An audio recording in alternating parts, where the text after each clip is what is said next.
خدایا دکتر. سلام دوستان عزیز، من حکیمی هستم از آلمان. دوستان عزیز، چنانچه میدونید ما چند روز پیش توی تاجیکی داشتیم در همه رستوران، در همه مکان. امروز توی دیم تاجیکی ان شاء الله عروسی تاجیکی در آلمان نصیب باشه میریم درون همه را بنوار میگیریم و شما بسیار در برنامه خبری نوشته که چند سومای مثلا همین رستوران استاف مثلا آشپز چند سومای استاف نمیفهم حافظا چند سومای همه رو شما و ما سوال داده ان شاء الله ما میرم یک همش میپرسم و درون در چی چیزا هست در این رستوران بهر شما پیشکش میکنم. رفتیم دوستان با هم.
دوستان عزیز و سلام دوباره.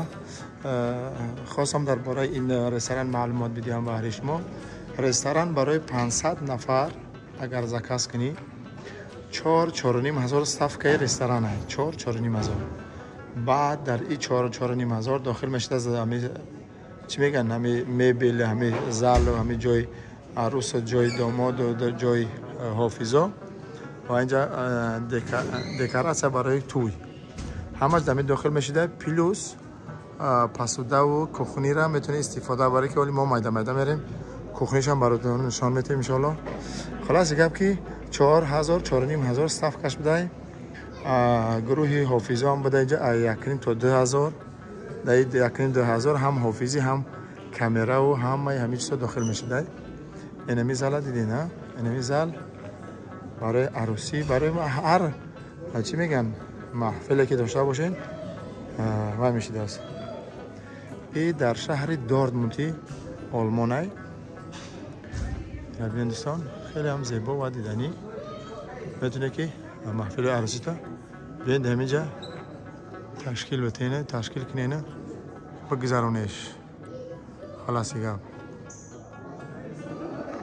این دوستان عزیز این استالایی که عالی مهمونان آمدن یا محکم کرده میشوند برای تا آمدن مهمانو را و او طرف هم چنانچه گفتیم برای مهمانایی که حالی از دور و نزدیک میان اینجا رخشاشون یکی تشو گرفتگیان.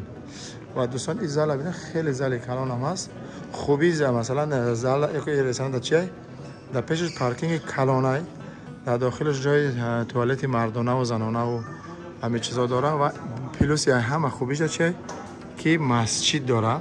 مسجد اینجا مسجد هم هست بهتون که نماز با 1000 بخوانی و گفته گپا که ببینید دوستان عزیز خیلی هم زیبا و دیدنی. خب منتظر برنامه های ما باشین ان شاء الله. این ببینید دوستان عزیز اینجا هم توالت هم مسجد و ما میریم داخل همینجا. اینجا جای مسجد اینا ببینید دوستان عزیز.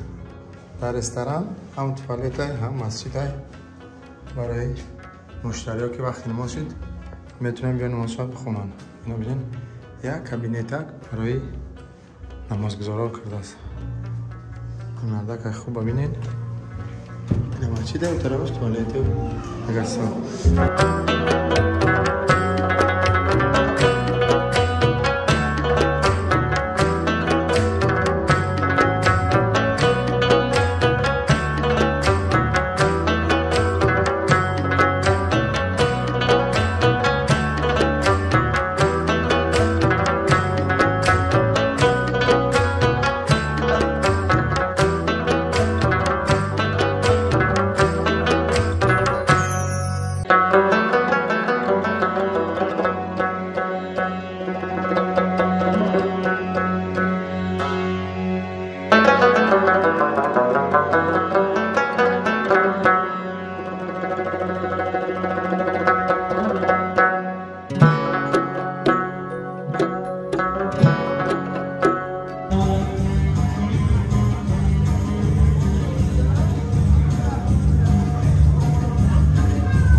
برادر. شاه چی گفتنی برادر؟ اکبر تیموس خاناتی با نه مخدوم حاضر امی ریالش خوبه خیلی تیور شد بعد نیتو میاد. نه باخدا تیور نمیشه. چی گفتنی داره برادر شاه؟ سلام علیکم و رحمت الله و برکاته. اکای مختار ما از نام تمام برادرها از نام تمام دورادرها تبریک میکنم بر روز تویت. ایلو همیشه خوشبخت باشی و فرزندای صالح و دنیا بیاری و ما امانای او را داریم که همیشه مشکلی های زندگی رو با همراه ینگه با خوشحالی و با خرسندی یک جای پس سر کنید. برادر همین سخنایی که تو چی گفتی لطفاً با زبان آلمانی یک دست خامه. سلام علیکم lieber Mukhtar. Ich und deine Brüder werden dich wünschen dir alles Gute und wünschen dir alles Beste in dein Leben und wir hoffen, dass du mit deiner Frau alle Probleme, die ihr bekommt, einfach mit Lächeln im Gesicht und mit einer Glücklichkeit vorbeilässt. Und ich hoffe, dass ihr gute Kinder erzeugen und die Kinder werden inshallah den Islam auch unterstützen und ich hoffe, dass ihr ein glückliches Leben führen könnt. Assalamu alaikum wa rahmatullahi wa barakatuh. Salamat bashi barda. Aziz sargana, aziz khalhai, wa aziz zidan, bakabul jan, bakabul jan, bakabul jan, salam, Afghanistan, salam, Afghanistan. Bakabul jan, bakabul jan, bakabul jan, salam, Afghanistan, salam, Afghanistan.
Afghanistan,